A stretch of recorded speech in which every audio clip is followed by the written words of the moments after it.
Jumpa lagi dalam pembelajaran bahasa Indonesia. Kali ini kita akan membahas tentang teks editorial. Jika kita sering membaca surat kabar, tentu kita tahu bahwa di setiap surat kabar pasti memuat teks editorial.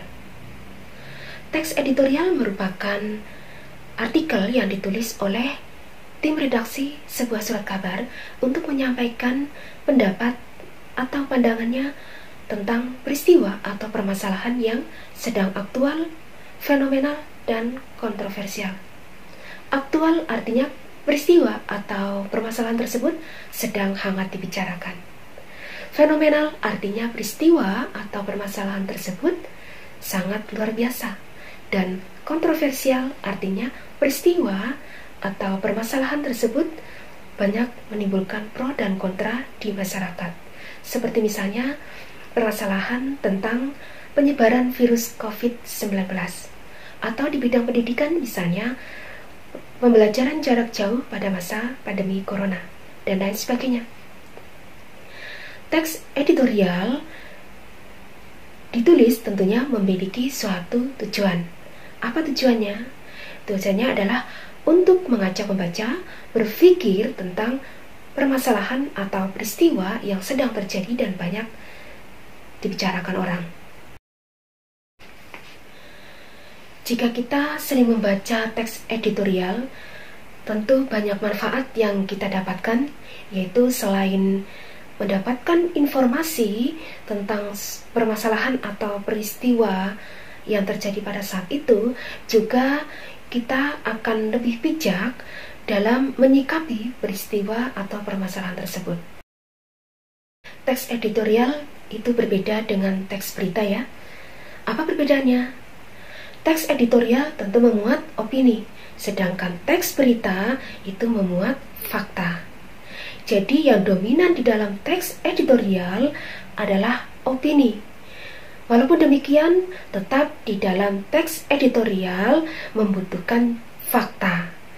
Tujuannya adalah untuk menguatkan pendapat yang disampaikan oleh tim redaksi tersebut. Di dalam menyampaikan pendapatnya, pihak surat kabar tersebut juga biasanya memberikan saran atau solusi terhadap permasalahan tersebut. Pendapat yang disampaikan dalam teks editorial itu biasanya berupa kritikan atau penilaian yang disertai dengan saran atau solusi yang biasanya ada pada bagian akhir teks editorial. Nah, sekarang sudah paham kan apa itu teks editorial?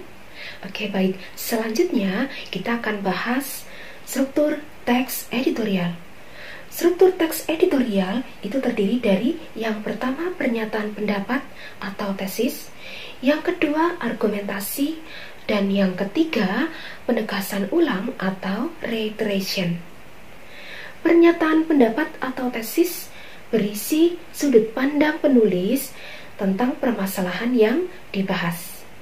Sedangkan argumentasi berisi data-data atau fakta-fakta untuk menguatkan pendapatnya yang tentunya berasal dari sumber referensi terpercaya.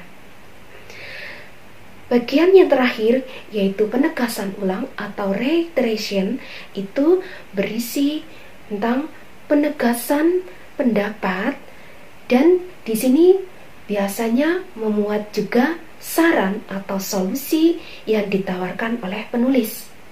Nah, itu struktur dari teks editorial.